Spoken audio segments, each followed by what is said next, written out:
Hopefully. Okay. Welcome to the last night of the regular season of the Silver League Winter 2016. I think it is. Is that what it's called? I hope that's what it's called. There's some really kind of weird name. It's like Silver League Win Winter 2016. 2016. Yeah, whatever. Um, Yeah, yeah, this is the last night of regular season. We have 3 teams fighting it off tonight for the final playoff spots and a chance at the next Gold League season. So, tonight we're going to be streaming Tactical Yolo versus Tomato Steelers. My name's Viral, and hosting the stream is Urtai. that's per usual. And If yeah, there's anyone here. I will also be in chat for most of this thing, hopefully. So, yeah, any I don't have. questions, anything, just I don't know, type it out, and we'll And answer it when we see it. Remember also that the stream is 8 minutes ahead. So 8-minute delay. or delay on the stream, so we are 8 minutes ahead of you. So Yep. Okay. I'm just gonna be moving my mods around at this time. Yeah. So I believe you have the standings up right now. yes, they are up. Okay, so in first, we've got Envy, along with Danger Close and Get Flanked. They have their spots secured. Nothing is going to really change it at this point, unless maybe Danger Close loses to... Who are they playing tonight? Danger Close, unless they lose to Hugh, which you could say is not impossible, but I would go with highly unlikely. And then after that, we have Z Foxy Baddies, Tomato Stealers, and Pathetic Gaming, all all tied for 4th really in points, but they're separated by their battles lost, which they are basically 3 points away from each other. Z Foxy Baddies at 36, Tomato Stealers at 37, Pathetic Gaming at 39. I mean, it doesn't really matter too much, though, right? They're all gonna make the playoff, so It does matter because they I all mean, play tonight, and if, for instance, they were all to win, then it depends upon who loses the least amount of rounds. That decides where they kind of sit in the bracket. Basically, you either don't like. I think what's best for them is they don't want to be the team that comes in 6th, because 6th will put them over on the side with Get Flanked and Danger Close. I mean, it has some.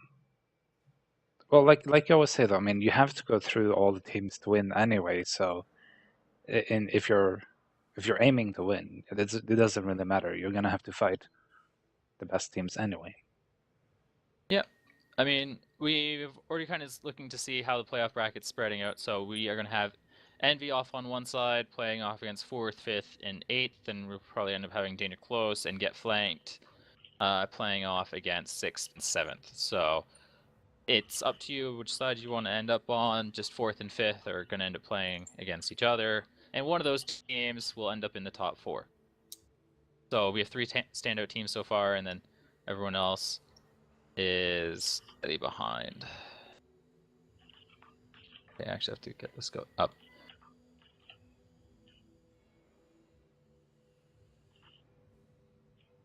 Sorry, I'm just moving mods around. Well, you better get into the game. I mean, 3 minutes left. Yeah, I'm launching the client now. Watch, this will be one of those league things where it's like, oh, I go to unready a tank and switch to another tank or something like that, and my client doesn't want to do anything for like Anyway, a good so 30 seconds. we actually need to, since it's only 3 minutes left, we actually need to get this going with the Yes, the strat maps. sketch. Strat sketch, yes. Maps tonight are Ghost Town and Sand River. Yeah. Ghost Town, kind of like, it's an asymmetrical city map basically, with the only things that kind of separate it are the caps. And other than that, I never checked to see which team you were on. Did you? I'm on the Tomato Steelers.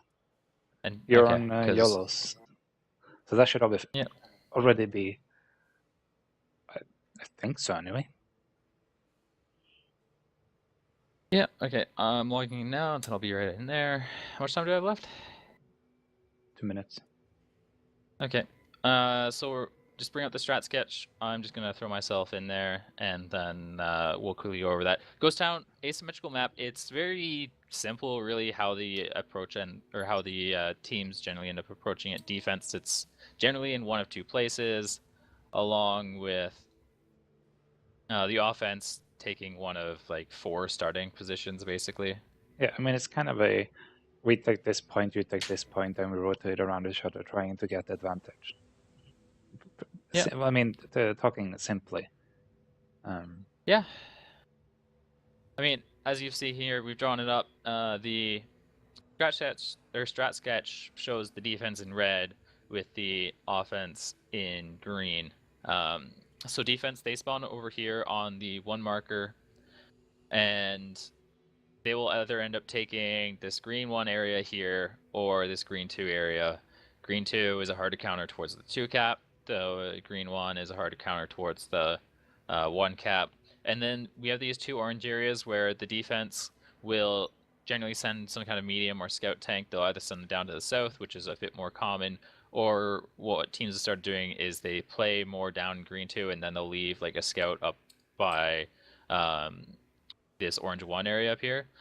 Like, to say a scout, it could be a strong turreted medium, a T-22, or it could be a tier 8 scout just to see anything coming over, heading up towards this 1 cap. As for the offense will either immediately head up towards the 1 cap and play in this pink 1 area. They will sit in pink 2 maybe. Cap pressure is the usual thing if you want to head for 1 cap, and that's usually happening straight off the bat if you want to do that.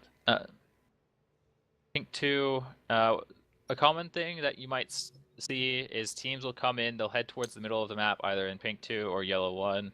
They'll just set up there, start to get a feel around the map, just see what the enemy team's doing, and then trying to make an educated decision from there. Or they'll head down to the south and play off of yellow 2. And one key area that's also to mention when playing up around the 1 cap is the cyan color up here in C0. There's a little hill back there that people can sit in. But we're out of time. We're into game 1. Yes. And we...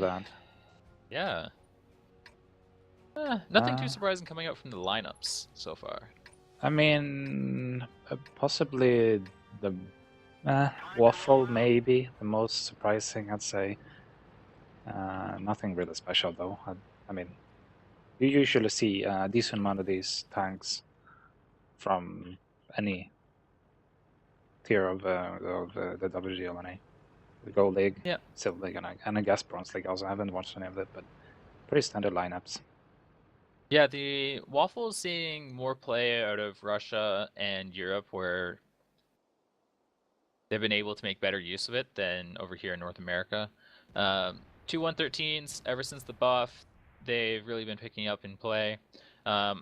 They might run into some gun depression issues on the slopes here because they only have 5 degrees. Generally, we end up seeing more 215Bs, like the attacking team here being... What are you on? Huh? Oh, I'm horrible at this. Which team am I on right now? Yolo. Yolo? Okay. Yolo. Okay. Which are actually looking to take somewhat of control of 2 cap. Yeah, they're pushing aggressively up here with their 2 113s. The T-22 from Astro, he'll be able to pop out, get some resets, but he should end up losing these trades if these 113s know where to shoot him.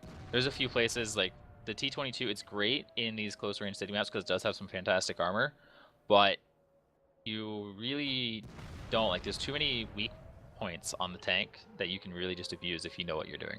Yeah, the Conqueror took a lot of punishment for that peak. They know where the 2 113s are sitting at all, but from the angles they're going to be shooting this. Besides the T-22 up here, they're going to have issues panning them. Yeah, we're also going to the RU rotate up into the north, so he's going to be getting in behind this E3, which could get out some decent damage in behind these 2 tanks. But we're going to see Wizard and SHAM rotating in behind these 2 113s in an attempt to get a reset. But SHAM, he's going down. Like, he's going to get 1 reset off here, and then he's going to die to the 2 and 5 and the E5 from Tactical Yolo. And Wizard, I guess, getting a lucky break.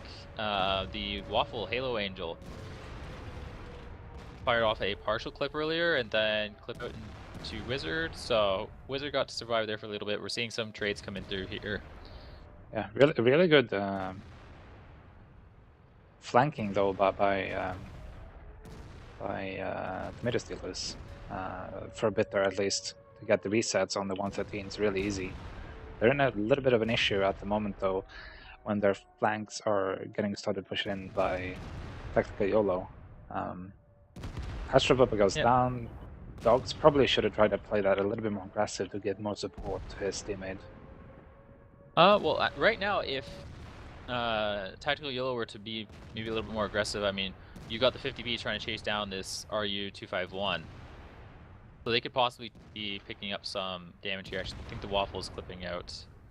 Yeah, the Waffle is clipping out into the 50B, but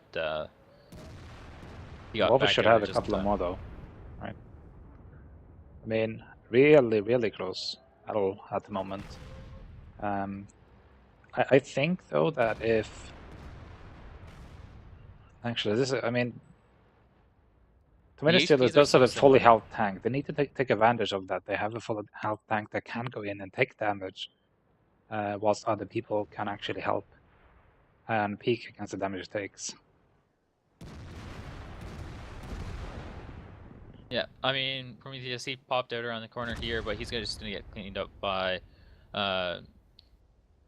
dogs because the E5 from Derringer just wasn't really able to support him there. It wasn't a good angle to suppress the 140. Yeah, the problem here though is that Tactical Yolo have a Waffle.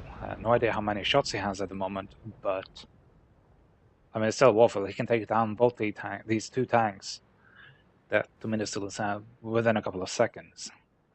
Yep, there's still 3 minutes, 40 seconds on the clock, so lots of time for either team right now to, well, the attacking team really to try and cap. Yeah. And it looks like they're going to try and catch out the 140 of Tomato Steelers here as they rotate back to the south. The Waffle just started a reclip, so we probably won't see any action here for the next minute. Yep. I mean, the issue here now is Tactical Yolo. They kind of need to go and sit on the cap because Tomato Steelers have two more mobile tanks. So if Tactical Yolo goes after and just try to chase them, Tomato Steelers can just scout them and run away, depending on you know, times and angles and stuff. Yeah, no, the problem for Tactical Yolo right now is they're just not fast enough to sit here and try and run down the 50B and the 140, and they can really just get picked apart from multiple angles here. So they're really gonna have to play this carefully. And we got about 10 seconds is almost loaded, right? Yeah, he's got 10 seconds here left on his reload, so he's gonna be coming up, and we should start to see them trying to make a play here. Yeah. The HP, I mean, the only play they can make is just sit on cap, right? Yep. The HP 39 hit points apart, so it really just comes down to who's able to better control the engagement here. It's interesting. Does the 140 actually scar? I guess it doesn't. It was a little bit too far. Yeah. Let's see what kind of approach Tomato Steel is taking this one. I would say, if this was me, I would probably try and split my tanks. Going together can of course be positive, but it's most likely going to be negative because I do believe. I mean, they probably know that the one or the 113s are down to one shot. So all they actually need to do here is, if they can get a damaging shell onto that 113, they more or less win.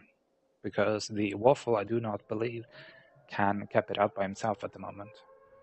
He can cap it out by himself. Like, they have 10 seconds to respond here. So Dogs, he's going to be forced into this response here, but he's going to get the free shot off on the Waffle. Yeah, that's going to be a good reset.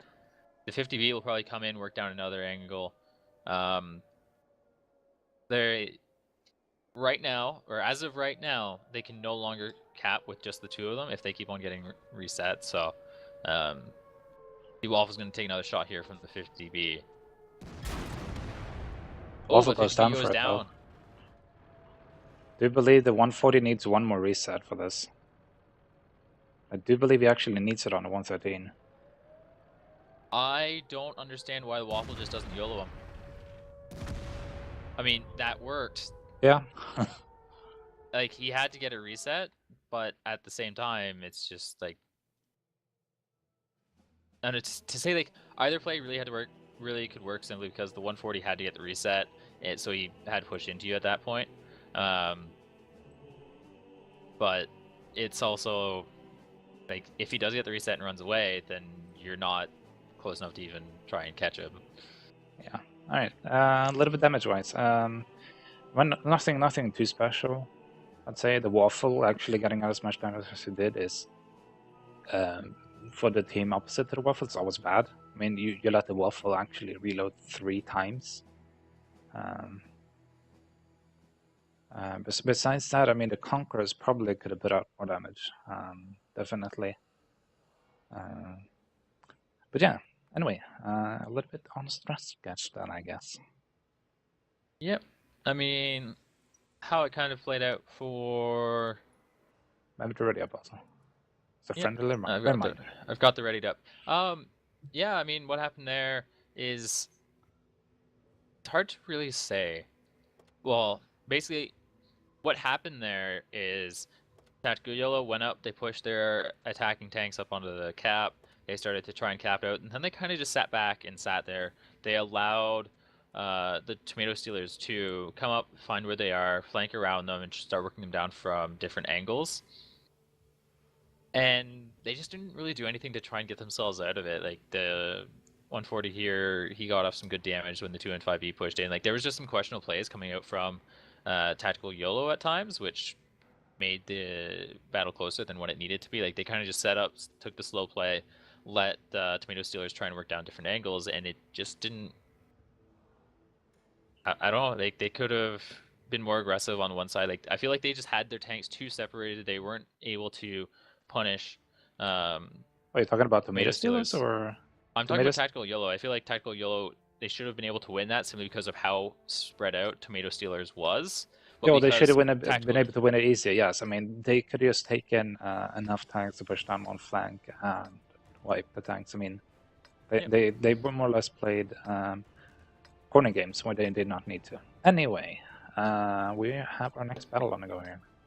Yep, and from the side of Tactical Yolo, we have 2 215Bs, IS-7, T-22, T-110E3, and 2 Conquerors. From Tomato Stealers, 150B, 2 215Bs, 2 IS-4s, 1 T-62A, and the 416. The IS-4 is kind of an interesting pick, but they can definitely work on this map here.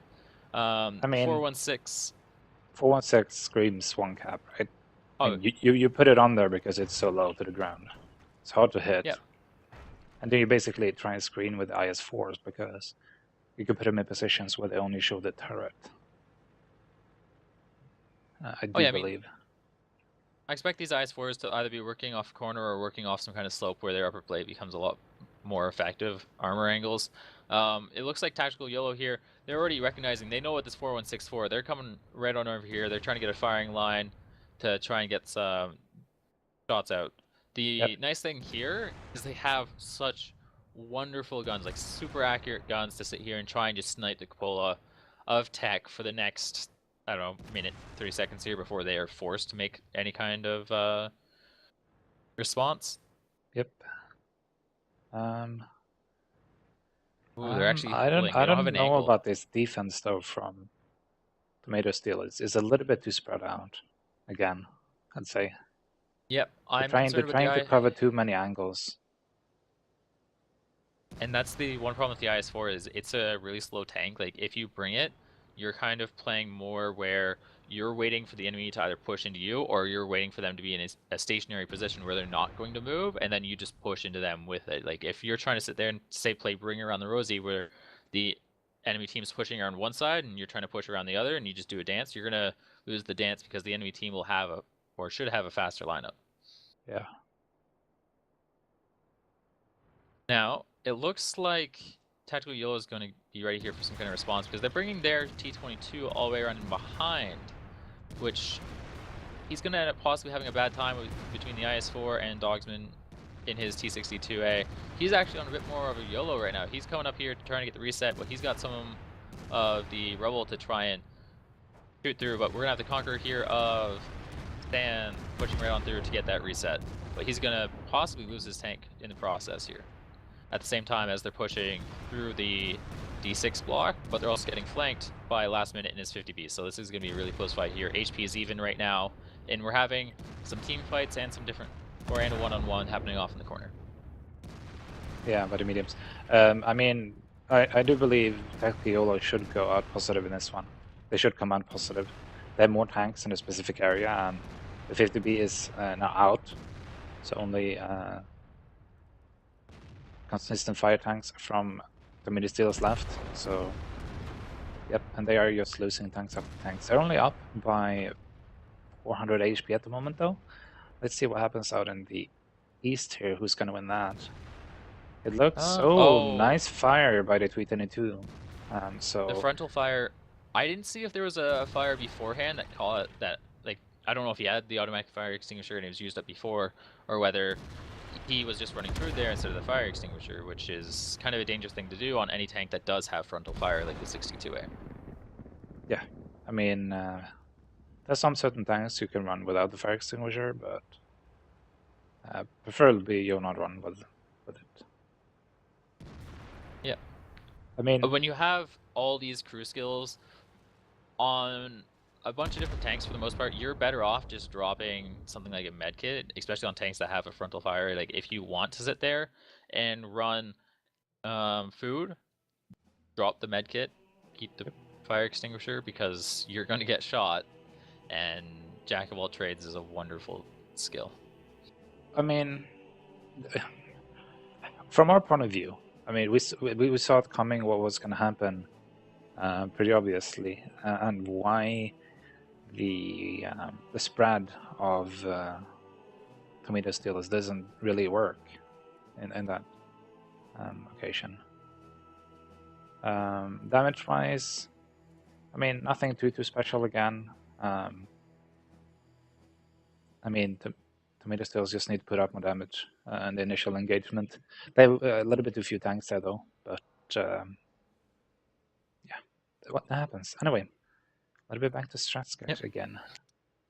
Yeah, I mean, as we saw, the defense here from Tomato Steelers, who are in the red, they were really just spread out. They had the one IS-4 here, the medium off in the back, the 50B coming up this way, and I believe it was another IS-4 here. I mean, I think it was sitting more like sitting more in this corner. That corner? Okay. Yeah. Oh yeah, he was definitely more out of the fight there. And the problem is they left, I believe, a Conqueror and an E3 here at this corner. They brought their medium up in behind. And he basically got two tanks busy. Like this IS-4 turn started an engagement here at the same time as they pushed in. So they really just had four constant fire, high DPM tanks. They had a Conqueror, two and 5Bs, and another heavy tank in there with them when they pushed in. I believe it was the IS-7. Yeah, kind of classic overmatch. It took, to be honest, it took Tactical Yolo a tiny bit longer than I thought it would to take out all those tanks. There was, well, the three tanks that was in that area. I mean, the IS-4, as soon as they saw those tanks sitting on the corner at D6, the IS-4 started pulling around, basically coming down like this and into and helping them. Although a little bit too late, but still. Yeah, I mean, Did you forget to ready up? Did I forget to ready up? Oh yeah, I guess I did. Move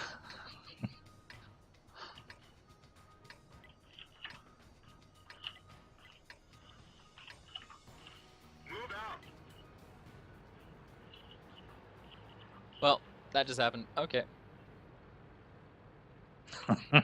This is why I always tell you. I should never not. All right. We are seeing the exact same line as episode last time. More or less the same start from both teams. And oh god, these people don't like you. Apparently they even told you to ready up. Well, it doesn't help if I'm not looking at the client, if I'm sitting here looking at something else. I guess not. Anyway, more or less same setups. Let's see what Tomato Steel is different this time around then. I mean, usually when you bring the same lineup, you would expect something similar, if not the same thing. Of course, you might not do that. Actually, it looks like they want to do something different here. And bringing the two 113s down and see if they're going to push up the 7 line here or go out on the outside of the 8 line instead. Tomato Steelers are sitting very passive at the moment, though, I'd say. And they don't really... The only way they have vision is towards the south part of the map, thanks to the RU-251 and the IS-4 sitting and peeking the corners, the one on the edge of the 3 line, and the one sitting in 4 line here. And they have a tiny bit of vision towards the south part.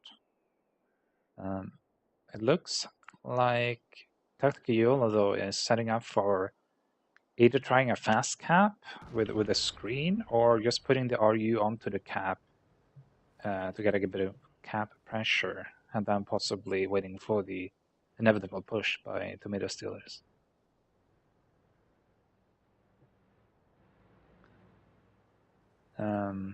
Yeah, Tomato Steelers really, I mean, if I were in their position, I would be really confused as to what Tactical Yolo is doing at the moment.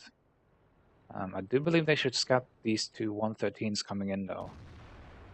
They actually do scout the RU, I think. Shells going out, nothing hitting so far, though. So instead of putting the RU on... Okay, no money. He's actually going to go on the cap also here, I think.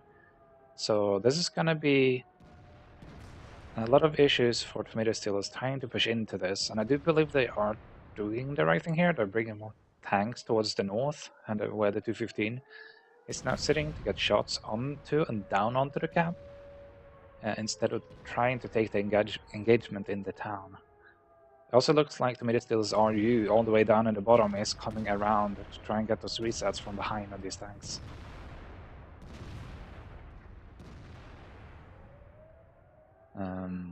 Let's see, they did get one reset, and then there goes another, so it should be... Alright, it's Anne-Marie in the 113 that has the most cap points at the moment. Damage trade-wise, though, I mean, Tomato Steelers are down a tiny bit, and it looks like Tactical Yolo is making a push through the town, up onto the D65 area. And I mean, these tanks are just gonna vanish, thanks to the waffle and everything else that they are bringing. They do get a trade-off for their one tank, which is good, but I do think that they are really gonna have issues here now, because they are making really good trades if you're looking at the damage. The waffle is most likely out, so they are more or less one tank down when it comes to putting out damage at the moment. Cap is being handled really good, and actually an Amarag from Dogs on Lefty. There goes the RU2, so no cap at the moment. Dr. Yolo only has one E5 and a Waffen left. And the Waffen is clipping. He should be done here, I think, in about 20-ish seconds. I mean, he needs 2 entire full clips, though, to kill. If he doesn't bounce, to kill the entirety of Tomato Steelers. So this more or less looks, I mean, obviously looks like a win for Tomato Steelers. The Waffle should be loaded. He's, I don't know, he's just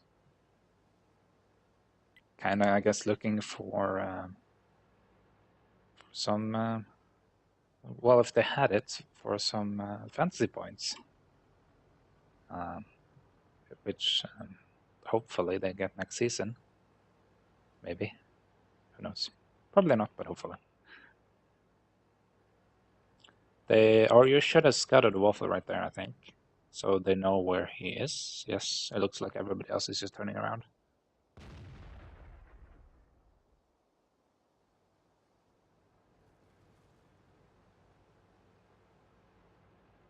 Yes, farm that damage tech.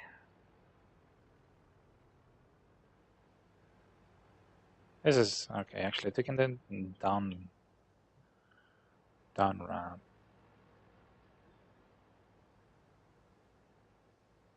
No, don't stop. All right. Well, Tech is dead. Well, if the Waffle actually want to shoot him, I guess. Okay, there he goes.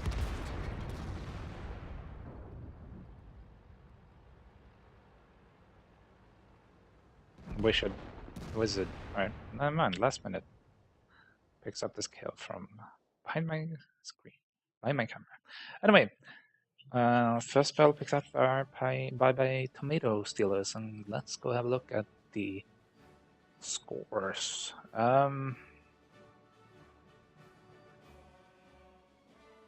Yeah, Tomato Steel wise, nothing too special besides the RU doing the most damage. So it's Nice work. 3-0 for Tactical Yolo right now? No, it's 2-1 tactical. Or 1-2. Which way you want to look at it. Yeah, 113 doing no damage kind of doesn't help. Happens. 2 hits, 2 bounces. A little bit lucky, I guess. Yeah, so just was there any glaring weaknesses that Tactical Yolo did that game, or? I think that when they put people on cap, they shouldn't have kept them on cap when they engaged with other forces, basically coming in from the south here. They should have tried to push the two 113s into possibly the 6-5 line or something similar up to the houses. They have shots on the back, on the tank sitting in the houses. I think that's all they needed to do, to be honest, to win it. I didn't really see how much punishment they took from coming into the corridor like this. It didn't seem to be too much though, but they lost tanks really fast after the engagement started in this area. Okay. And of course, the camp got reset with, I think it was just a couple of seconds to spare. I think I did not have an eye on the timer, but I do believe it was just a couple of seconds to spare. Yeah, it's hard to comment on what happened that game when you're not actually in the battle. You did ready up this time, though, right? Yes. You Right. can see me there. As we're loading Oh, into yeah. the next game here. Yeah, I guess. So this is going to be the last one on Ghost Town. So from Tactical Yolo, we have 2 215s, IS-7, T-22, E3, Double Conquerors. So same lineup as before.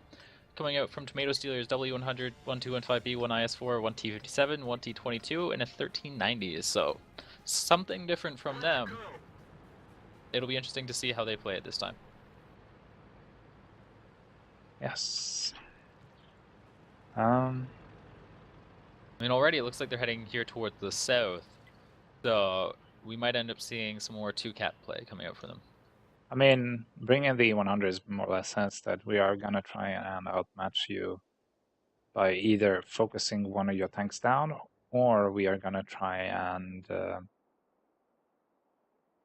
just bring more HP than you do.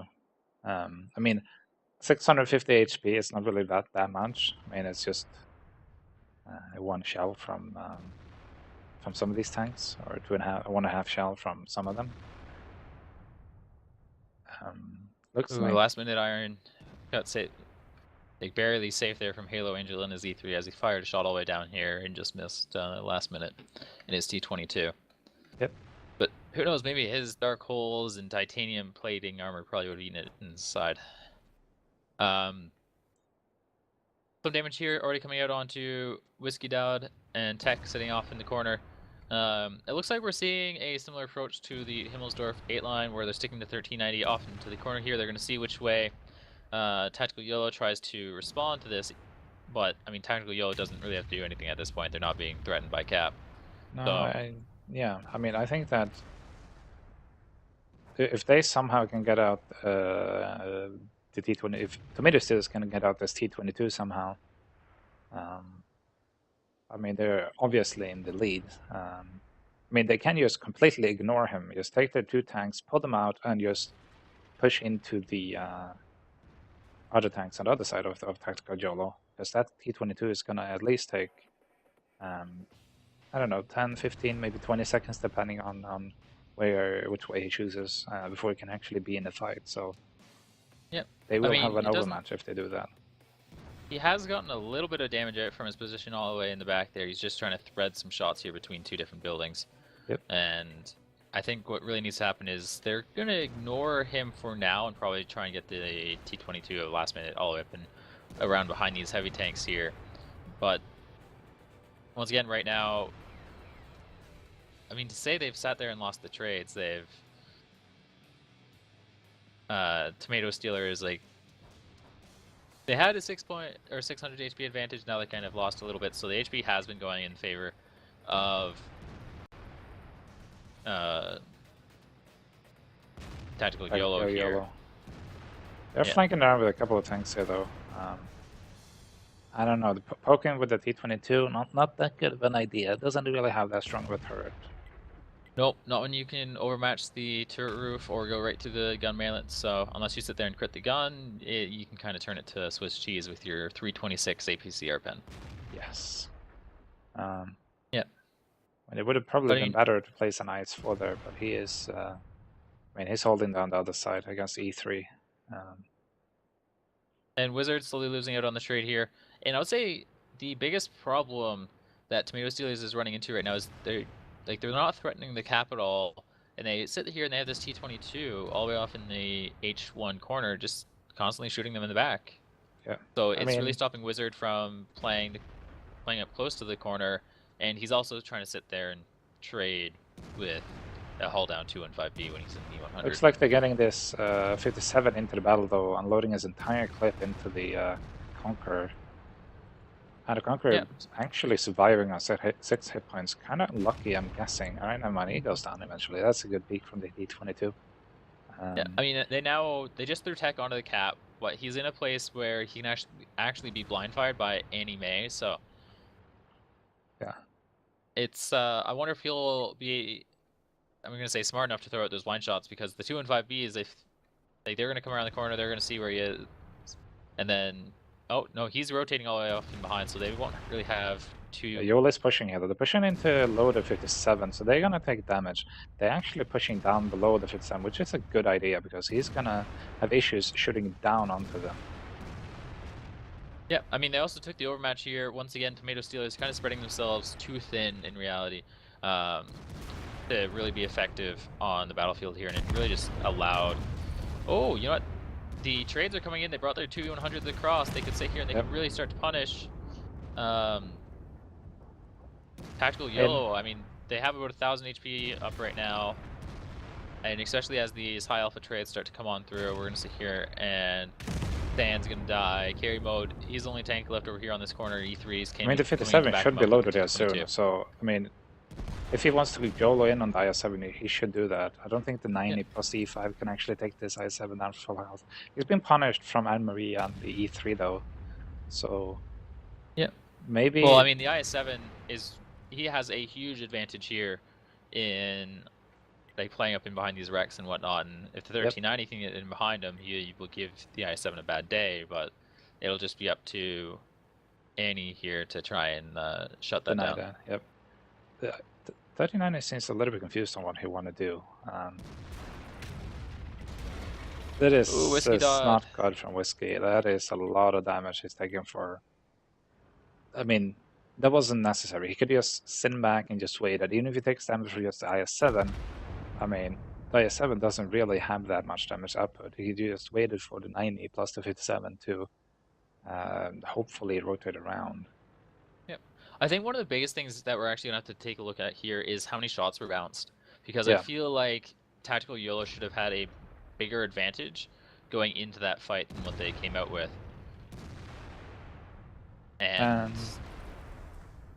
Oh, did he bounce it in 22? I'm guessing he bounced on the sign. Oh, thank you, heat rounds.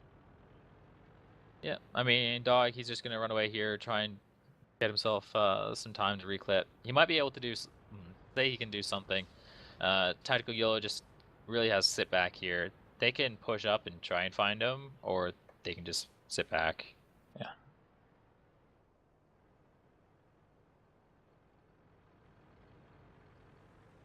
Yeah, I think the biggest telltale as to what happened here is going to be some bounce shots because, as I said, Tactical Yolo pushed into a situation where they had more DPM than the enemy, so they should have been able to clean it up. So maybe there was some great focus fire coming out from Tactical Yolo. Oh, the T-22 goes down, but so does the T-57 in return. Yep. I mean, it's no real. Just try and kill some guy and just get on with it, so to say. Yep.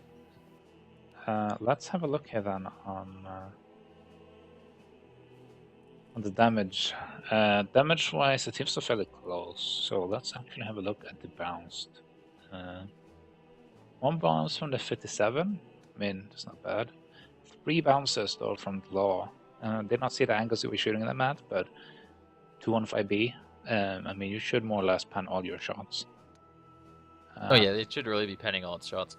It's because there were so many trades going on earlier in the fight, it's hard to sit here and tell which shots actually bounced or missed inside the fight there, but you can just kind of tell from some of the damage that was blocked, like Astro Bubba blocking 1500 in his IS-4. Once again, he was like he could have blocked that damage much earlier on in the battle. T-22 blocking 960. That looks, I mean, if you do up the math, that's 3 shots from the 100 millimeters. So that was probably Annie who sat there and bounced off of last minute earlier on. I mean, one of the other issues is also these two 100s. They got off 2 penetrating shots each. The problem was that the second penetrating shots were on targets where they only did about 400 damage. About 400 damage. Which is almost half of the potential of the shell they actually do have. Getting that out getting that out on different tanks might have been better for them. Yeah, I mean, it can be hard to really like focusing down tanks is great and it's what you need to do, but there are times where it's like, okay, you know, I have a 400 alpha gun, we have a tank here with say 600 hit points, but I've also got this friendly 100 here behind me who has a 750 alpha gun.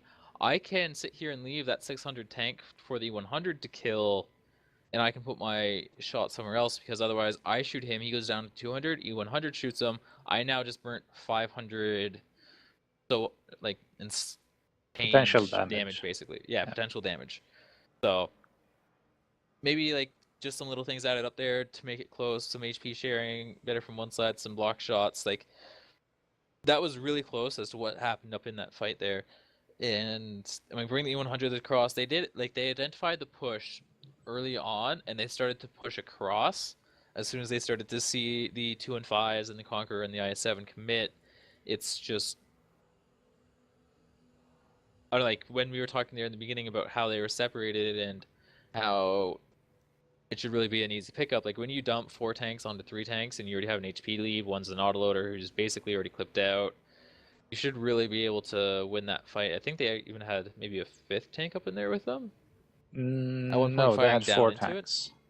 it. They had 4 tanks plus the E3 coming out through the middle plus the T22. I mean, they lost the one conch from the peaking of the T22 plus the 57. Okay. So that they had 4 tanks. I mean, the other issue for Tomato Seals was that they spread the damage quite heavily onto the 4 tanks, actually pushing in. I do believe the 57 put shells into 3 of the 4 tanks. If I was not mistaken. Yeah. I think. Yeah, I mean, it's something that can. It's issues when you try to like put shells into the same tanks when they're just pushing by you, but if that happens, I mean, you just have to try and commit your tank down onto them then. In that case, to get into the fight, more I'd say. Yeah. And actually, the armor kind of holding up there from the looks of it. I mean, the E3 blocked 800, carry mode in his IS-7 blocked 1,000, the T-22 1,100. I mean, of course, it's T22 blocks the most lefty. damage. I mean, what do you have mediums for? Almost 30 damage less than No, that. he didn't block the most damage. It was actually the 2 and 5B who blocked Yeah, but 1100 or 1150. Sorry. yeah, but potential to the damage that he can actually soak up anyway. So yes, Yep. T22 ridiculous tank, at least shooting from the side. Well, but besides on the other team also, we have an E108 that blocks 3000 damage from yeah, from something, I guess. Should we talk about the next map, maybe? Yep. I'm just bringing it up here on the strat sketch, and we can go over it together. Strat sketch is up, and Yep. yeah, next map, Sand River. Yeah. So I mean, generally you'll have your defense hold up. Artillery. Like, You yeah, can bring artillery is a artillery. thing on this map. Yes. That was actually one comment I was going to talk about before. Is generally on Ghost Town, if you look at any of the other regions besides NA, the defense team is still bringing the M4043 as a tier 8 arty. I mean, it's a good thing because the distances are so short and the tanks are so big that, I mean, even if you like miss direct hitting the tank, you're definitely going to splash him for a lot of damage. And the nice angles chunk of of change. the map kind of helps with that too, because they have to push down these roads where you have really nice shots towards them. Anyway, Sand River. I mean, yeah, I mean, you can bring artillery to this map too. Usually let's attack it though to try and whittle down the defender or the defender's heavies. That's Yeah.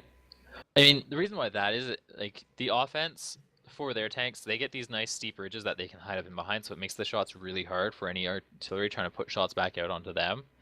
And then the defensive positions, the hills aren't as steep, and there's not as many hard cover places for them to hide behind, so it's a lot more advantageous for the attacker to bring arty and just slowly try and dig out the defense and those dice rolls. the artillery shooting. Yeah, I mean, yeah. As previous artillery player for tournament, well, previous. I mean, I guess I could still play it. It is. You kind of. I mean, it's kind of like you get a penetrating shot and you're like almost jumping through the roof. There's those times where you don't get anything. Everything is just going too far or too short, and it's a horrible feeling. Because you know you're not. I mean, your team is trusting to actually land the shots every time. Yep. I mean, so we're definitely probably going to see some artillery play at least once, I would expect, or we're just going to see all mediums because it's an open map. Yeah, I guess the big areas to talk about here on a map like Sand River is defense. They'll generally put heavy tanks up in here, or they'll keep an anchor here, maybe being STBs or something like that, something that will act like an E5 type of tank. And then they'll basically bring mediums. They'll either bring their mediums down to the south right away. They'll bring their mediums with their tanks up to here, kind of see what the offense is doing, maybe, and then spread out from there. They might try and clear out the north. If the attacking team is going south and they take this southern area down here, one of the best things the attackers can do is to swing around, clear out the attacking team spawn, and then get their heavies over into this blue area here, because it's just such a huge amount of high ground control. Oh, you mean for the them. defenders? Attackers, if Yeah, if attackers take the south and one cap, defenders want to take the blue area, because if you're in the blue area, you can have easy resets down onto one cap, or at least you can spot what's down there and you can have other people reset it. But to take the blue area, you need to clear the attacking team's spawn, because they can sit with. I guess I should be blinking this. It's a little bit too lazy. And they even have permissions to do that. Thank you, Byron. You don't? Here, let me fix this for you. Oh, I'm sorry, I kicked you. Wow. Wow. See what your sassiness gets you? Wow. Well, I didn't misclick. Not at all. I'm not going to sit here and complain about why it's the kick button right beside the give permissions button. Here, I have to give you the new code. special battles is up. We have 1 minute before the next battle. Well, a minute, 2 minutes, whatever. So make sure you're in there, readied up. I'm Okay. pretty sure I haven't missed a single one, Mr. Everybody It's else. like 4 now, 4 across like 4 or 5 streams, or whatever. Um, Yeah. Okay. You now have permissions, so you can go in there, start pinging with the red one. I'm pretty sure everybody understood what we were talking about anyway. So Yeah. I mean, if the attackers do come down to the one cap, what they would, it's best to get at least one tank out here. Putting 2 can be a bit too much. Putting 1 is probably the right number because that leaves you tanks to have in the back for you flexing around the map. From the defensive side, if you do know that the enemy team's heading to the one, you possibly want to put a tank here. But if you're putting a tank here, putting tanks here, and bringing tanks all the way around this side to clear this out, it can be very easy for the attacking team to just group up 6 medium tanks and just go.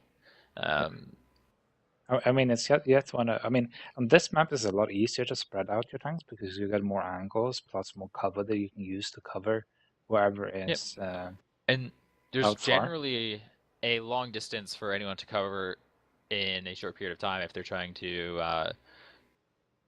get you into an overmatch. Like here, you have 200 meters to travel. So if you have your tanks here, and you have someone here, and then say another person covering it, and say you have 3 people doing the rotate up through this way or whatever to a bat chat and something else or something like that. God, Lyra, Then you must be really bad. They're even complaining on you on stream. oh jeez. Well, they love you. Either or. I mean, I don't know. I don't. I'll pull up the stream. Let's see here. We got a little bit Don't before. worry. A little bit. That's like 1 second. It's a tiny bit. I mean, you got the load time. I mean, that Yeah. things. Yeah. No. Like, say what do we expect out of this battle? Mediums. Maybe Artillery. already. Yeah. I Maybe mean, we artillery. have Is artillery artillery. there? Yeah, and we even have a WC-132. Fun tank to play. Ooh. Yeah. Wheezy. Yes. Indeed. Easy. I don't know. I just sit here and I think about its mobility, and I think how sometimes like an RU is probably just the best one for this, just because it can do those long rotations because it has the top end speed that you need for when you're trying to do like a full 1 kilometer rotation around the map. But as for lineups, we got Tactical Yolo here with 1E5, Bat Chat, 1140, STB, 2 T22s, and a WZ-132. For Tomato Steelers, we've got the E5, Bat Chat 140, STB1, 2 T22s, and the M4043. So both teams bringing a much more medium-focused lineup with the 1 heavy tank, and just Panzer going to bring that Tier 8 scout from the defensive side. Now, we're sitting here, and we're seeing something that's kind of been a bigger trend here for the past little bit, which is rushing 2 T22s up to the backside of the hill here. Yep. Scout division for artillery. Yep. Actually, looks like Yolo is actually being on the aggressive. This entire push though over with the mediums is going to be scouted. So hopefully, this 140 up in the north dog is gonna run out from his position. Yeah, I mean, now that Tactical Yolo has gotten themselves up into the hills here, it becomes very easy for them to derp down and try and pick up Dog in his 140, except once again, even though he's separated and his friendly tanks can struggle to sit here and support him, they still have 200-300 meters they need to try and cross. Like Dogman, he sits here, he sees this push. But the problem is they can't shoot it. He cannot get support from anything because he can't because of the ridges. He can also just turn and run away himself, and that, once again, you still like he's now increasing the distance that they're sitting here having to travel. They now have some 500-meter run they have to do. All of a sudden, it's turning into this big long chase. And in reality, you're just giving the other team a chance to overmatch. Yeah, I mean, a chance to overmatch somewhere else. I mean, they just keep on going, and look, we now have the push coming in here from Tomato Steelers onto Tactical Yellow. They're going to try and pick up the STB1 here of Lefty. And if they can bring Last Minute Iron and Diego into this, they should be able to pick up this fight here, as long as they can do it in a fast enough time Yeah, frame. they need to So push over here now because the other mediums from Tactical Yolo is actually going to come up behind and they will have shots here soon. yeah, Lost Minute, he's going to be picking up the RU there. He actually forces the RU off the cliff.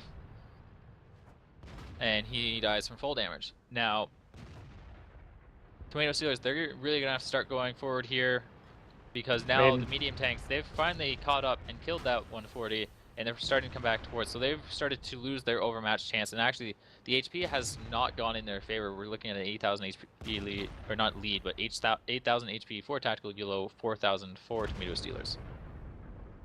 So something obviously went wrong here that we failed to notice while we were talking about the I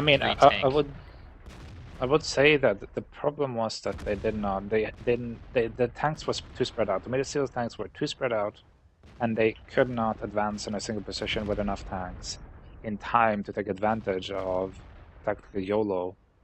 I mean, more or less YOLOing the tanks along the A line. Yep. Yeah, only I mean, artillery left.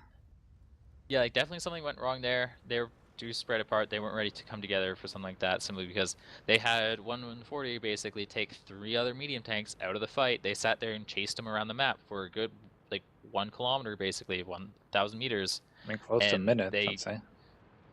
Or more even. And Tomato Steelers was unable to sit there and take advantage of that in that time frame.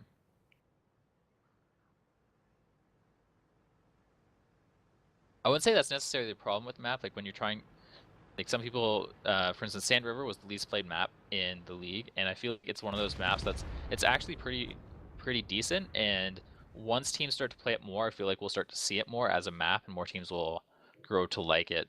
Yeah, I mean, I actually do like this map. Yep.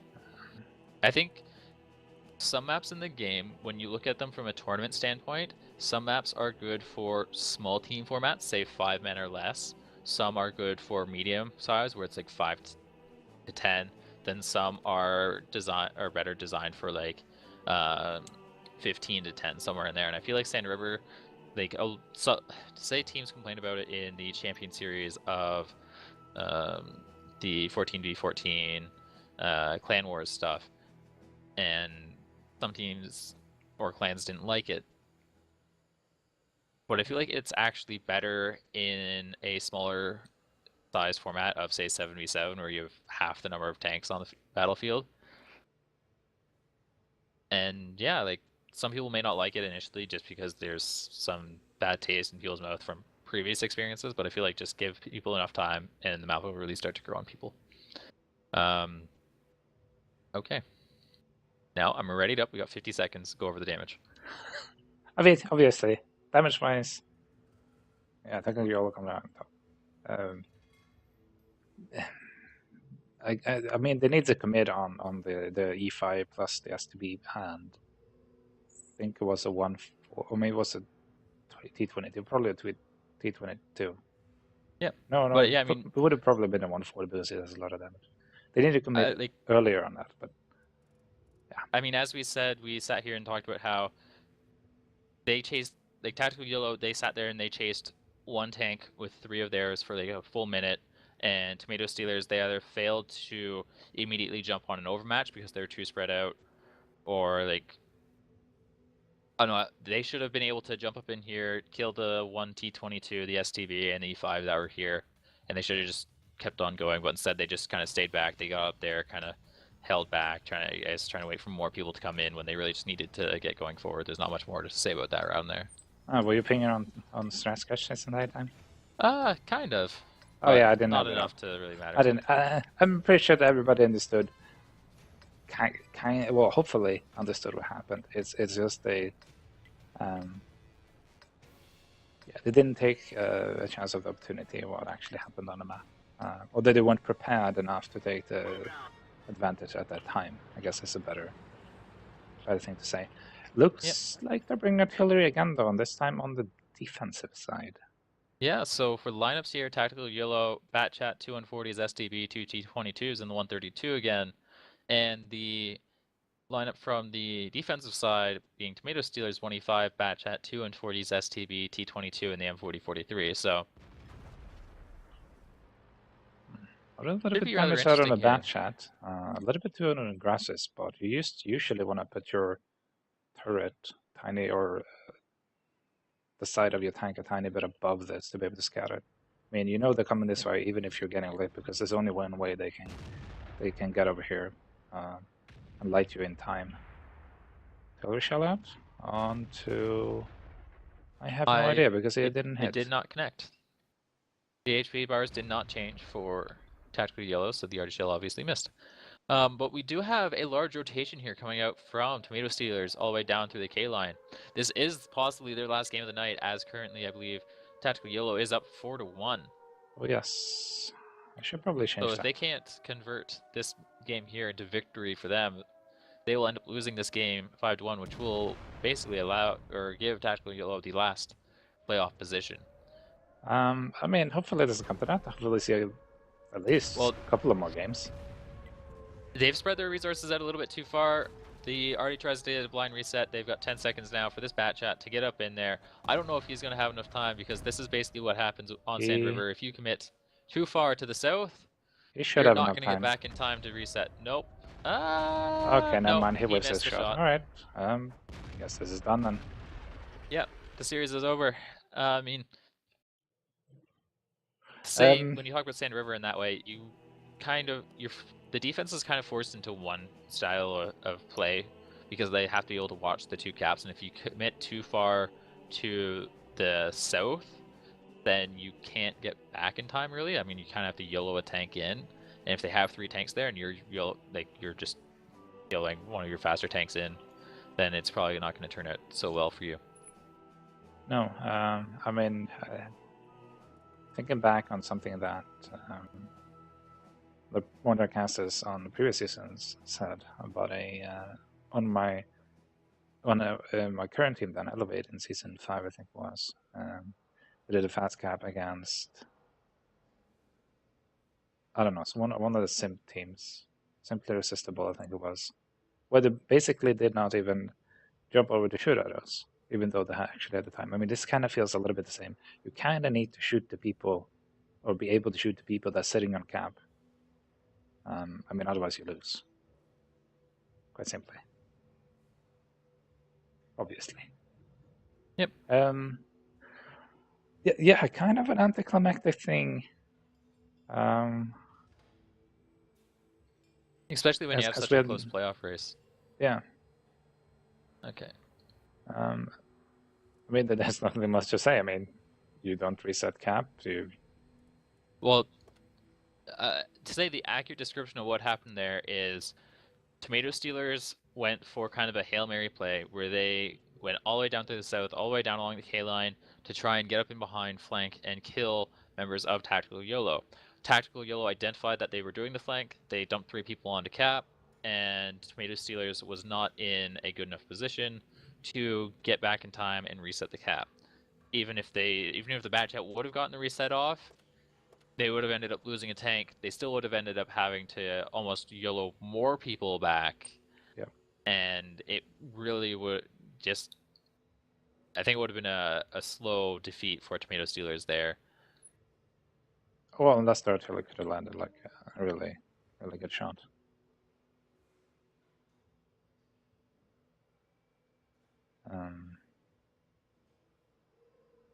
Yep. Yeah. Yeah, so I'm going to be Fast working caps. right now to No try... Oh, that's just no fun? Well, if you want, you can go over. I'm going to quickly do... Like, some of the results here are coming in for tonight.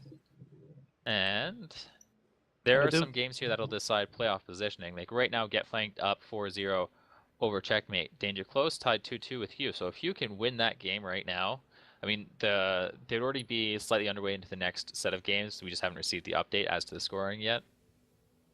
But we'll probably stay here cast until the end of these games, unless some of them start going off into overtime, and then you end up sitting here for like an extra 40 minutes, waiting for the scores to be reported. Okay, so I mean, Get Flanked winning 5-0 over Checkmate. That is not good, and Checkmate is out of the playoff race. Yeah. With the win here, though, Tactical Yolo should be in a good position, right? Yeah, Tactical Yolo right now will I be can tied bring with up you. the previous league standing before we got into this night. Maybe illustrate better.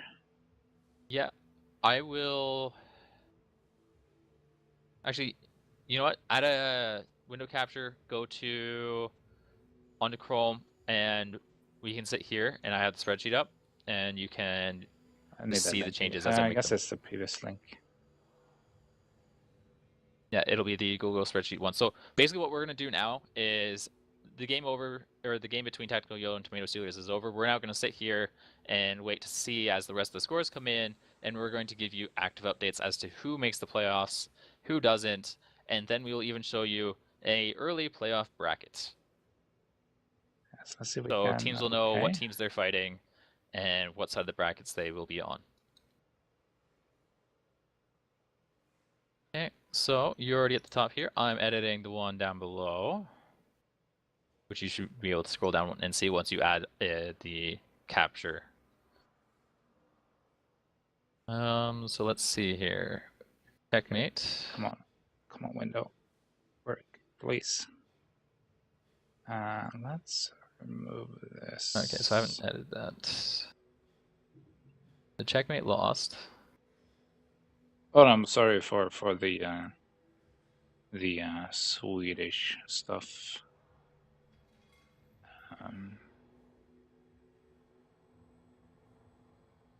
They're out. Tactical Yolo won in with 9. Them to 29.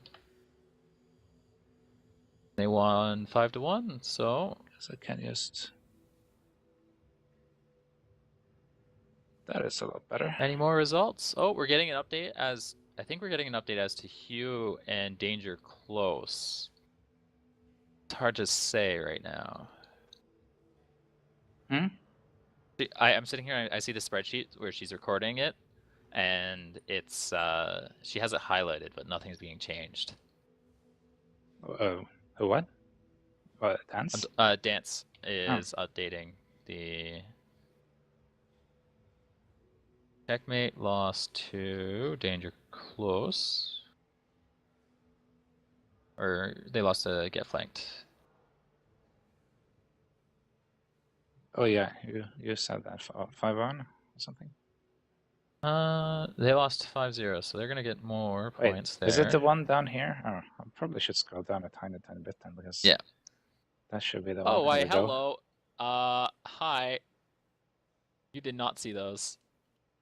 Well, that's your fault. Okay. You'll have to ask. Do you have to ask Dance to? Actually, should we just change those now? I guess. I'll just send her a PM. Yeah. I mean, there are people logged into them. Jesus. Well, that is not a good place to put those.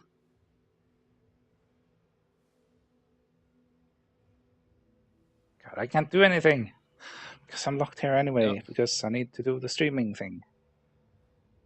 I mean, it's on an 8-minute delay, so if you change them really quick, it should be fine. Well, people will see it and then they can pause it and go back. But don't worry, I'm certain Dance will change those passwords, and you guys won't be able to get into or use them. Okay, this is annoying. Okay, so I was just updated checkmate. I was updating Get Flanked. They now have this round wins. So they're in there. No update as to that. All the other games are still going on. Tomato Steelers, they picked up the loss.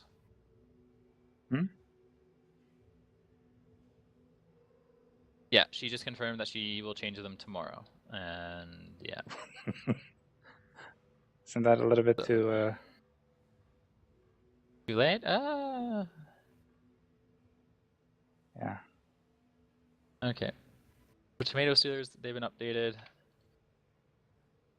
Tactical Yolo, they were updated. I mean, I guess you can't really see anything. The streamer. God damn it! I always forget that. This is just annoying streaming. The fucking Okay, window I'm looking at.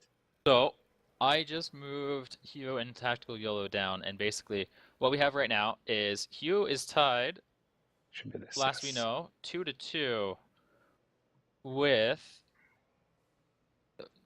no, Google, stop. There we go. Hugh is tied 2-2 right now with Danger Close. That means Hugh has a minimum of 45 round losses, which would basically bring them out of playoff contention. And they need right now to get points, because how these standings work for Silver League, I can scroll, or I don't know how far you're scrolled up or scrolled down, but basically the What do you need system me to works show? off of on the Silver League Winter 2016 standings. There's a at the bottom there, there's I'm like a little scrolled down at the description. bottom now. It's showing that. Yeah. Okay. Basically, how it works is first it goes off of points, which is this column here, which I will now turn to, say, pink. It goes off of that column there. Then next, after that, it goes off of how many rounds you have lost, which is, okay, that was a horrible color to change that to. Let's change that to, say, that there, which is still kind of horrible. And fine. You'll change it to red. Then All it right goes off then. of this column here, which these two teams right now are. I will just do this and make it nice and easy.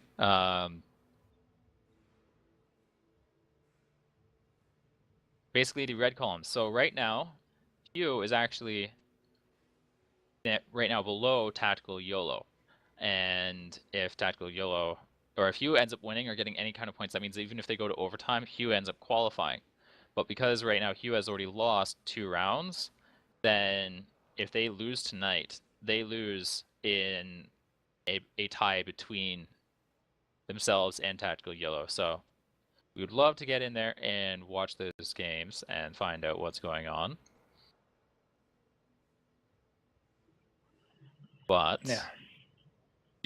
you should send GeForcer a message and just be like, tell us the score. Tell us the score. I'm on Skype at the moment. He's not on Skype? Oh, No, I'm jeez. not on Skype. Oh.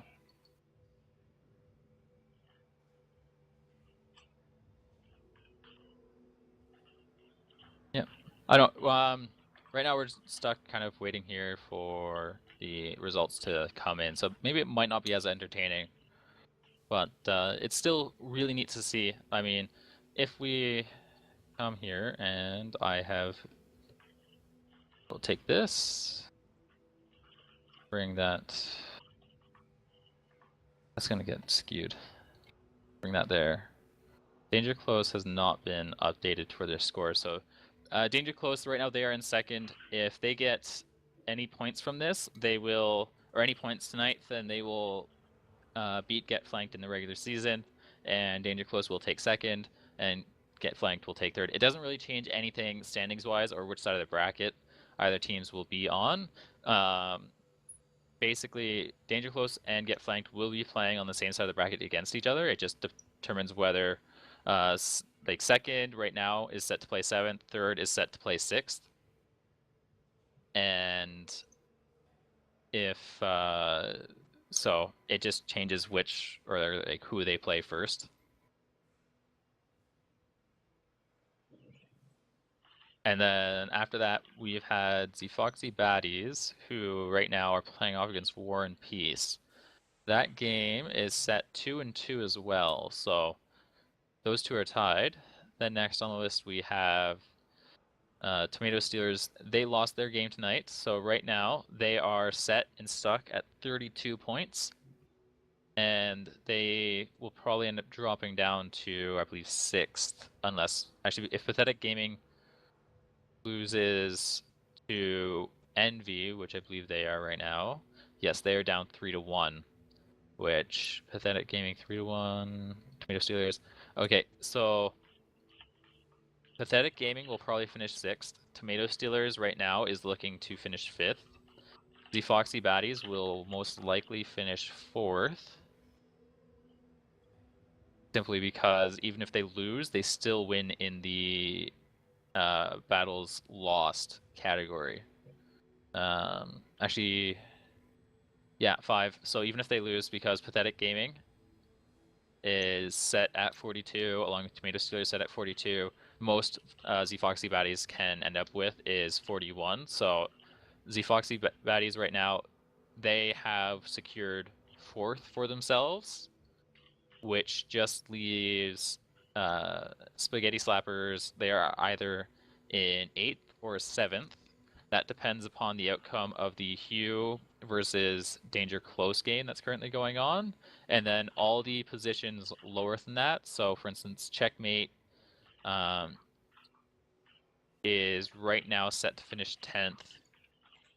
Tactical Yolo could possibly end up finishing 9th. Intensive, Lincoln Brigade, they are locked in, I believe, as 11th and 12th, unless War and Peace wins tonight. They had tech wins, so they didn't actually have to play any games. They ended up playing either Manco, Phoenix, what I don't know, and SAR, and they yeah, so they got 3 points. Resistance, they have 9 points, so they're not really nothing to really talk about there.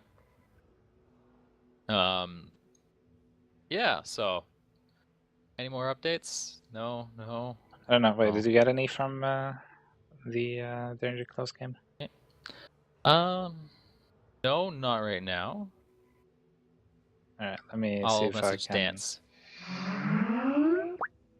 Starting Skype, you should have had that noise. Everybody knows that noise, hopefully. Let's see if G responds to this.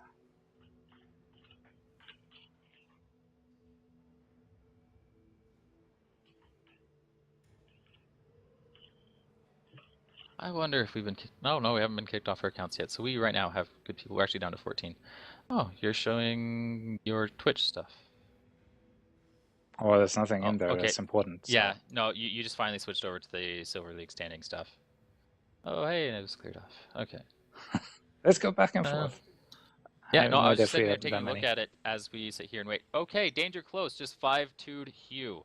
So, we basically have the finals for the standings at this point in time.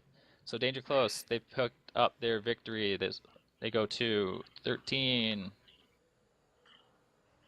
with 43, and they won 5-2, so they go to 22, 78, and then Hue, with their loss, they unfortunately do not make the playoffs.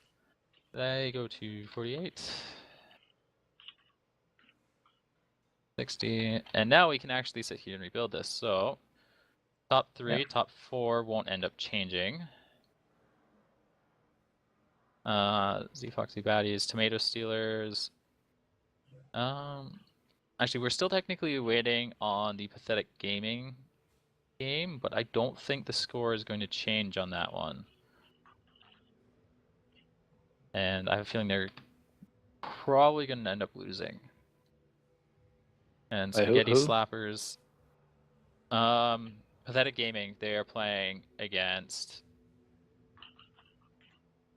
Envy right now. Okay, so they go there. There.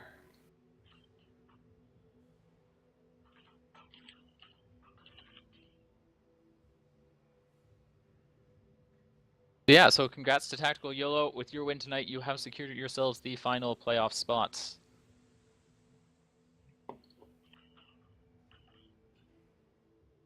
Round of applause that you can't hear. Unfortunately. Yeah, sorry, I do not have any. Special soundboards, sound No, I effects. don't have Jeez, any or Ty, soundboards. what's wrong with you? Why don't you have this? Why can't you provide such amazing content for the stream viewers? I mean, I don't know. I don't think that's many people watching. We don't. I mean, if you really We're tried, at we 16 right now. We're at 16. Okay. Okay, so We might have a not all of the special battles guest have coming been. on also. Possibly, we'll see. Might have You a said- special guest coming on also? Yeah, Okay. you might So have. basically right now what we have is the top 8 teams. They have been User decided. joined your channel. Hi, who's this one? Well, hello, Who? special guest. Hello. It's Anyway, G4, yeah, if people recognize him, I just pulled him in here because reasons. Old Yes. captain of mine, really good guy. We just happened to hear about your victory over the likes of Hugh with 5-2. Any comments after securing yourself second place in the Silver League season? Comments, huh? Well, it's an honor to be here. Thank you for the congratulations. Honor. No, Well, it's I wouldn't pull it that far. oh, okay. No, but seriously, we're on to the playoffs now. For us, it seems like kind of this is season just getting going practically. This is where the battles start to count a lot more. We have to really put everything together and hopefully at least take second to get into Gold League, but we'll see. Yep. Yeah, I mean, with with the top three teams in the league right now being Envy, Danger Close, and Get Flanked. Like right now, you guys are set to play off basically against Get Flanked in your side of the bracket, and Envy will be over on their own. And then I'm just going to switch here. Sorry, I'm just putting the playoff sheet together. What? I'm putting the playoff sheet. I'm showing. Oh, you mean the bracket? Oh, the bracket thingy. Yeah. You did before. Yeah, the bracket thingy. The thingy Wait, is this that, going to be a picture, or is it actually something you can just link me? Oh no! If you go down at the bottom, you see sheet 3, and then you see sheet 4. You can flip over to sheet 4 as you see me putting it together. It's kind of a not the best. I sat here. I wanted to do something up on Photoshop. I got some stuff from More Gaming for making it nice and pretty. Blame he was the one who sat there and said no. Well, we could have just waited until next week for that. I mean, that's when Why would you wait till next week? Isn't it that when this the actual playoff starts? No, start Wednesday. Yeah. Already? They start Wednesday. Oh god. Yeah. So hoping to have rest of this week off, not being having to get up or be up this late. Apparently no, not. No, you have to keep on working. Okay, well. Yeah. These are going to be capitalized. It's going to be cancerous to look at. Some randomly capitalized, some randomly not. I mean, gee, looked. Wait, who's the first game gonna be? Spaghetti Slappers. It will be okay. I wasn't even sure. So.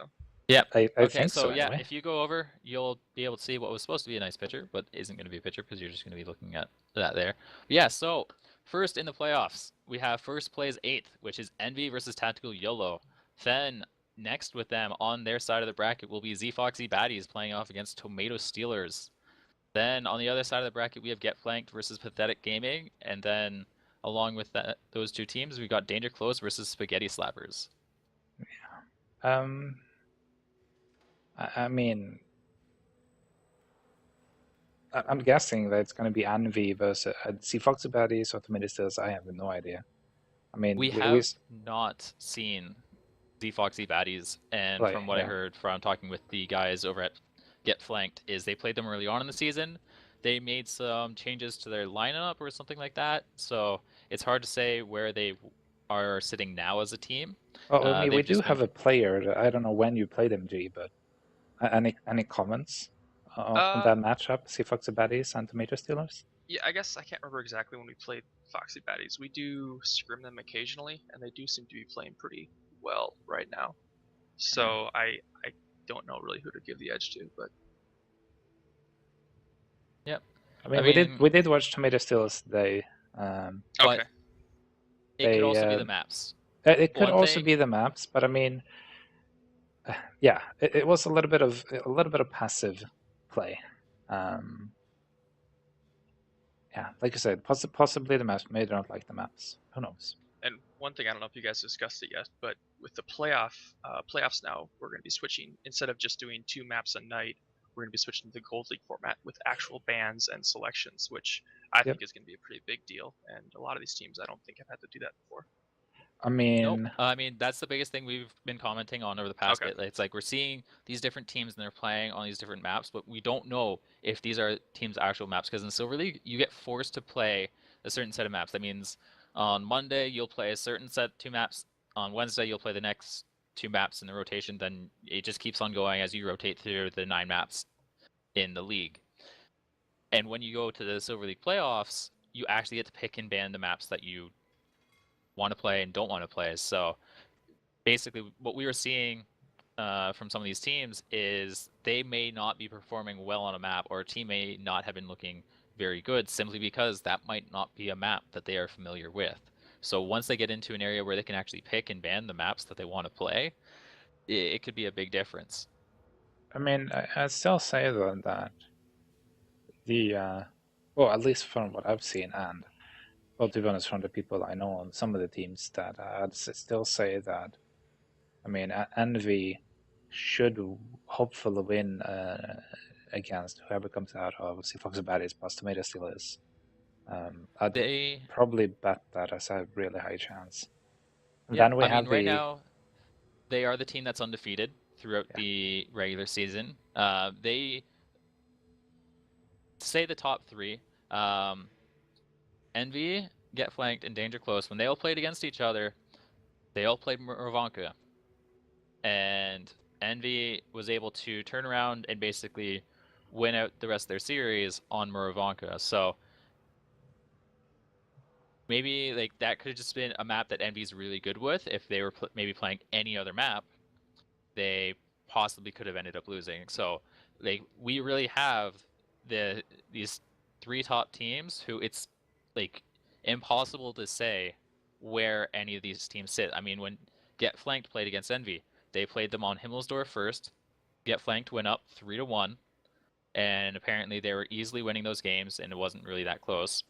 And then they went over to Murvanka, and Murvanka, they just didn't have a good night with. Like for whatever reason, they went from doing well on Himmelsdorf to playing bad on Murrow, and they ended up losing 4 straight.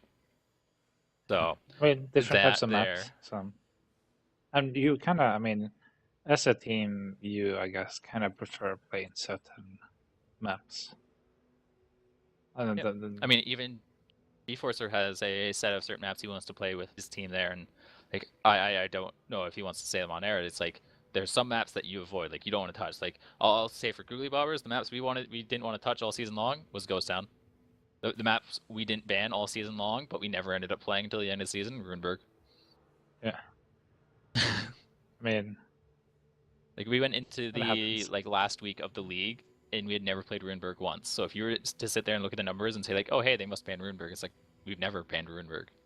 But that's that it didn't help us. So next. Yeah, so it should look to be good. I mean, it always starts to get a lot more interesting once you get into the top 4 teams flying off against each other. I mean, what's nice, I believe it's the first time this, or in Silver League, I'd say history, I don't know exactly how far back, but there's actually going to be a 3rd and 4th place match because the winner of that gets to play a relegation match with 7th place of Gold League, which I believe right now, if I come over to the Wargaming Fantasy website and pull up the standings, will be I think it's 07 if I'm remembering correctly. That is a toss-up. I've meant to talk with Ute about that because the fantasy website added points to Aquatic M60's score because they lost in overtime to Caller Wanted. I do not know how they are going to rule that, but it's either Aquatic M60's that is being automatically relegated out of the league and '07 that's playing the match, or it's '07 that's automatically being kicked out of the league and Aquatic M60 that's playing the relegation match. So it can be a really tough one to say because I haven't had a chance to clarify with you yet as to what's exactly happening there. I mean, So I would say no matter which team, if they want, if they have to fight for the spot in goal league, no matter what team they're facing, the Silver League teams they're gonna have a real hard time. yep, Yeah, I'd agree with that. Both Aquatic and 07 have a pretty proven track record this season at least. So, but those are, I don't know. I always enjoy those matches the most because it's like, well, how good is gold compared to silver? This is actually like the only surefire way to really find out. yep. Yeah, I mean,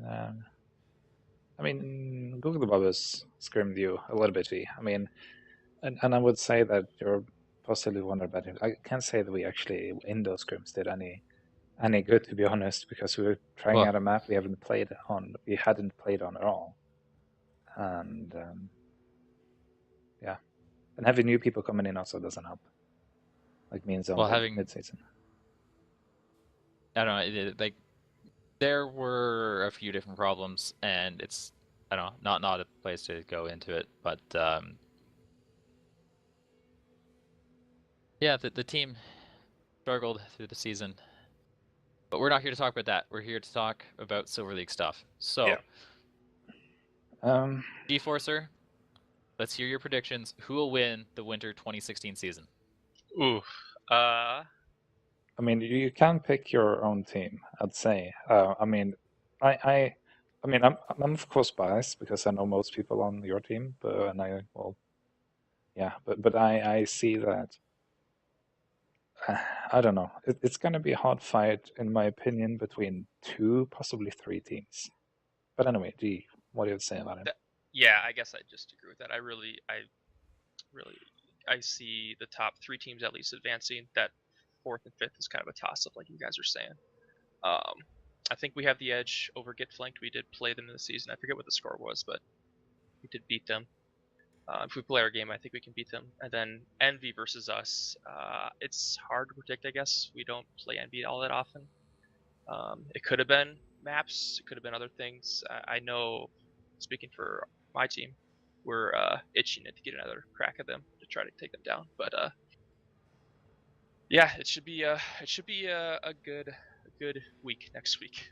All the matches should be pretty exciting. Yep. I mean, I know we'll be casting some of them. I don't know which one we will get to cast Monday, or whether we will be casting first and second or third and fourth on Wednesday. But either way, we're set to have a great finish to this Silver League season. We've seen a lot of great stuff coming out of Envy.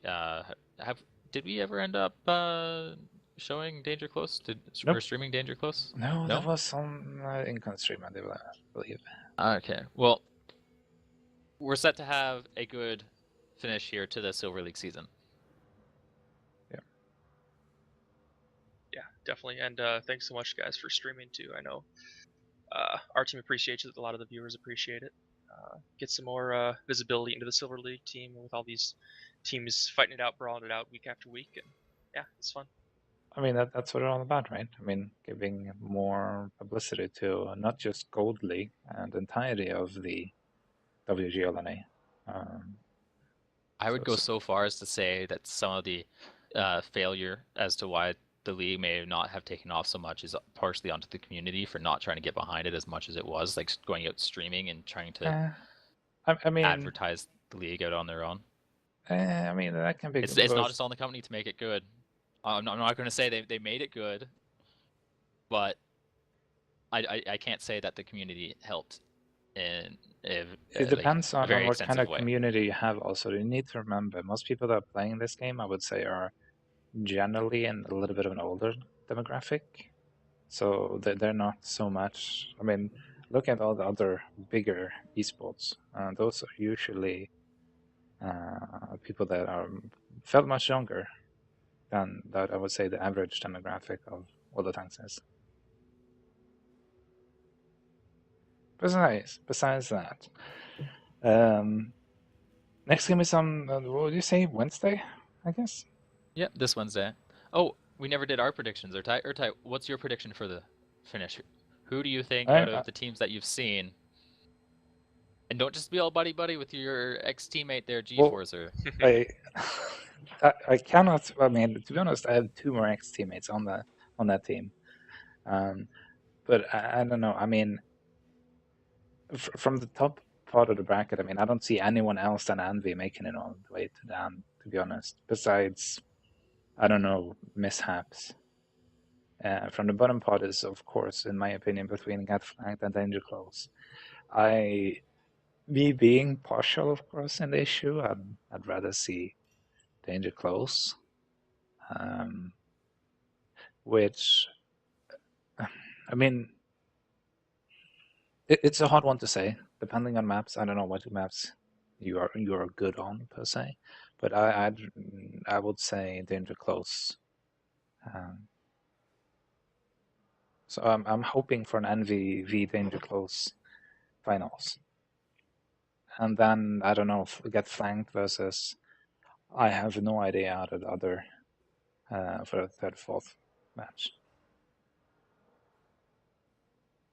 And anyway, that's mine. What's yours?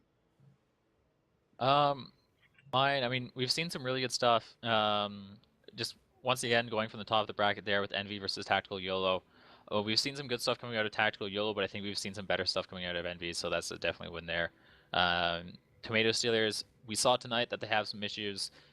We haven't seen Z Foxy Baddies, so it's I would say if Z Foxy Baddies, like they've had this past bit off actually. They've played 2 tech wins in the past 3 match days. So if anything, they've probably been watching some of this. They've seen what some of the other teams are doing, and I wouldn't put it past them for being able to probably pull something out going into the end of the season here. So I'd probably give the edge to Z Foxy Baddies over Tomato Stealers in the playoffs there. Get Flanked versus Pathetic Gaming. We just saw that matchup, and we actually streamed it, and it was kind of a one-sided affair for Get Flanked. So I definitely, I'm just going to take the safe bet, go with Get Flanked there. Danger Close versus Spaghetti Slappers. I've heard that they've picked up some talent during the last roster change. Spaghetti Slappers? Yeah, Spaghetti Slappers. They picked up some players from. I don't. I was talking with one of the Get Flanked guys, and he knew some of the people they picked up, and he was expecting them to probably give a better fight going into the playoffs. So it'll be really up to see how well they've come together. It can also be a bad thing, though. I mean, picking up people that doesn't. I don't know if they have tournament experience or general communication experience. I mean, it might be a huge issue. Even if they're better players, I mean, it might end up biting them in the butt. But yeah, I'd still give the edge to Danger Close there, but it's still going to be an easy one. Then after that, I mean, Envy versus the Foxy Baddies Tomato Stealers. It really comes down to playoffs, teams being able to pick and play the maps they want to play. So definitely the edge going to Envy. They beat every single team so far this season, and you can't sit there and say that they won't go all the way to the finals when they have the easier side of the bracket. And then Get Flanked versus Danger Close. That's definitely a hard one. And I mean, if I would put it in percentages, and this is of course heavily influenced for me. I mean, I would say probably say around 60-40 in the favor of Danger Close, most likely, because I know how some of the people on Danger Close play, and if they can get the team around them to, to play as they should be, then yeah, I'd see them advancing. Yeah, I mean, it's really to see how both teams have come together, and like when you have like top 3 teams, like we've seen how they've kind of, I don't want to say dominated this season because some of the teams have had hiccups, some of the like other stuff, and some of the problems that we have seen or have heard about. Like that'll be the match to stream and watch. And I sit here going like, if I were to pick a team, let's I don't know. Honestly, I think Envy, they've got a lot of talent, and like it's honestly really hard to say. Like without knowing more information, it's hard to say which team has the real advantage going into the end of the season here, or going into the final playoffs. Well, you mean out of Envy? Envy, Get Flanked, and Danger Close. Yeah, I mean, I do believe the Envy guys, most of them actually do have Gold League experience. Which helps a lot, which to me kind of, I mean, I can see it in how they want to play most of the time and how they're actually positioning the tanks. I do believe they have a decent amount of players on that team that with decent amount of experience in the different leagues. Yeah. Flanked, Well, then here, I will take the safe bet. I'll put my money on Envy. You said Danger Close, and I believe Danger Close for what? For winning the entire thing? Yeah. Actually, no. I would probably put my money on Envy for that thing to take in first place this season. You put your money on Envy? Yeah. don't D4, know. you put your money on yourself. I'm pretty Oh sure. yeah, Certain. I'm taking Okay. Danger Close all the way. Okay, then I'll just make a complete split decision and screw it. I'm gonna go with Get Flanked. Get Flanked will be my team for this playoff season. I'm gonna be rooting for them. I'm gonna scream as much poi as possible to try and give Poi Blade as much enthusiasm to try and get him in wait, through get there and flanked win. as Poi? Yeah, Get Flanked has poi. That was the match where it was Damn so it. much poi. You messed me up now. Now I kind of. Damn it. I kind of wanted them on the other side of the fucking bracket now then. Just because of Poi. Well, So I can keep my well then, hey, bias. you could have arguably said that them losing their game tonight would have thrown them onto the other. Actually, I don't think that. No. Would have them losing their game tonight have actually thrown them onto the other side of the bracket? No, it would not. They had too much of a lead. They would have had been throwing much earlier on in the season. Yeah. Yeah. Well, yeah. No, that's just bad. It's bad. But that's sad. I don't know. Maybe we have something special set up for that for Poi, if we get to cast him. That is. Yeah. I don't know. Do we get first pick, or is it Incon that gets the first pick for these? You guys Here. gotta cast us at least once. I mean, it's only fair. Yeah, I mean, I wanted to I was cast about you to submit that off previous. the dance. Yeah, I mean, I kind of wanted to cast you previous when we first started, but Incon had that one. I mean, I'm submitting it off to dance right now. You got the matchup between you guys there, so. I mean, to be honest, if it's a choice between actually casting them in the quarters or the semis, danger close that is, I would much rather cast them in the semis than the quarterfinals. Then did we want to take the mystery matchup of Z Fox Z Baddies versus Tomato Steelers? See who comes out of there. I mean, for us, Z Fox Z Baddies, they're the wild card. Spaghetti Slappers, on another wild card, and it'll be interesting to see how they. I mean, it's out of those two, I'd perform. say, because the other two, I think, are kind of clear cut. One-sided affairs. I mean, you never know, but I mean, if we were to take what we saw tonight, I would say that Tactical Yolo has a better chance of beating Envy than Tomato Steelers does. Well, yeah. So we could see 8th beat first, which would be a huge upset and would really pave the way for either Get Flanked or Danger Close for going all the way to the end. Mm-hmm. Well, kind of. I mean, they still have to play against each other. Yeah. The one team's getting screwed. Yeah, but if Envy loses, they're out even the third place spot, which is somewhat important too, because you have that chance to get the Gold League. I mean, they get the chance to play against teams then, right? Against the Gold League team first spot, right? If they get third, is it just third or is it third, fourth? Just third. Fourth gets nothing other than. Third and fourth play for third. Yeah. Well, yeah, that's not what I meant. I mean, what place you actually need to be in the Silver League to get a chance to play against a lower placed Gold League team to get a chance to get into Gold, and then supposedly only third. Basically, how it's going to work is 12th through 7th, or 12th through 8th, automatically ejected from the league. 7th is the only relegation match, which I don't even think is going to be streamed. Oh, they usually stream those on the WGLNA cast thingy. Last season they weren't going, or not. Yeah, last summer season they weren't going to be streaming them, and Hitbox kind of did it last second, and it was the one game between Hugh and Simple Tankers. Oh, well, it's just one game. It's yep. When a production studio costs a bit to start up and get running, so I don't know. Maybe they'll let us do it. Who knows? That is far in the future, though.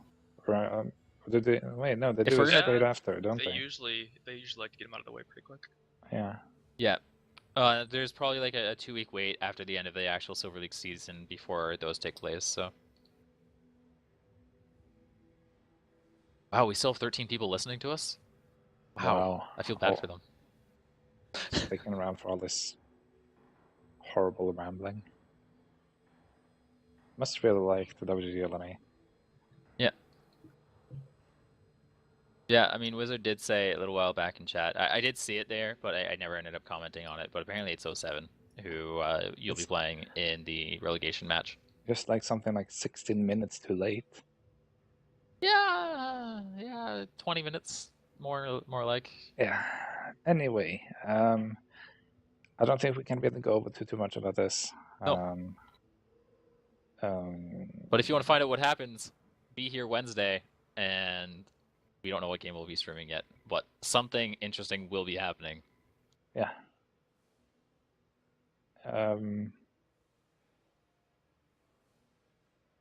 Yeah.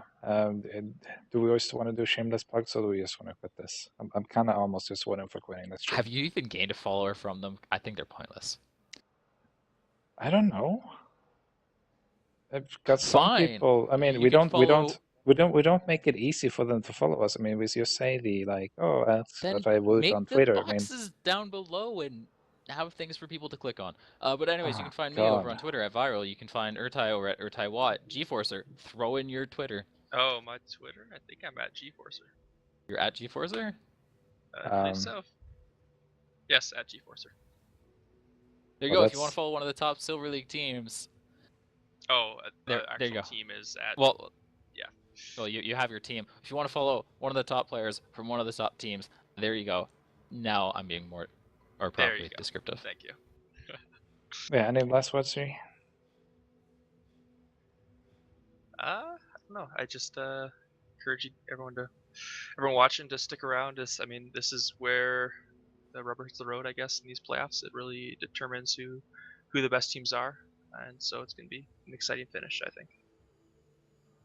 Right then, that is going to be the Oh. end of this stream. Hopefully, we have a fairly interesting match coming to you on Wednesday, and then even a more interesting one coming to you on Monday, I do believe, when the semifinals are, right?